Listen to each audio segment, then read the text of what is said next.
No, guys. They're not doing regular expressions. They haven't learned Perl at all. You can tell. This is the problem. People make books about Bash, but they don't know Perl exists.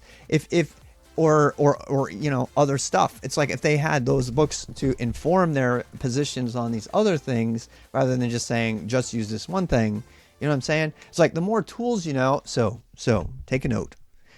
The more tools and languages you know, the more informed your overall opinion is going to be. Right? So that means before you hate on a language, learn it.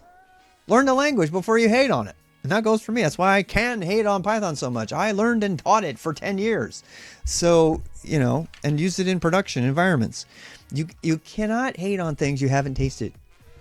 You can't say you don't like green beans unless you've eaten your green beans. All right? I don't know people who hate on stuff before they try it. Is the reason change stagnates? Yeah. Mellow Moxie, the voice of wisdom from Mellow Moxie. It's like you can't hate on it until you try it, and then critique the hell out of it. That's what life is about. You can't, Anyway, like people who hate on Rust. I agree. People who hate on Rust who never tried it don't understand its value proposition, which would include me 2 years ago. You know why? Because I got triggered by how I was presented with Rust. I'm like coding all the Rust I can right now, trying to learn it because it's going to be my saving grace when it comes to parsing Pandoc Lite Markdown with a peg parser called pest.rs if you're interested. Super cool stuff. Rust sweet spot. Rust is wicked fast and great for parsing and great for making this terminal is written in Rust. This is Alacrity.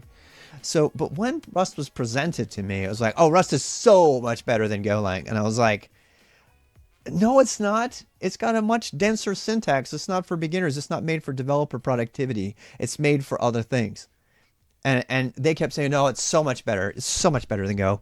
So much better than Go. And I'm like, you don't even know how those two things are related. By the way, I wrote a blog this week, yesterday.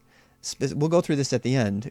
I wrote a blog specifically about why I find Rust and Bash are squeezing Go out of the middle for me. And I still use Go, but we're going to talk about that. Stay tuned for that. That will be a separate video after the break.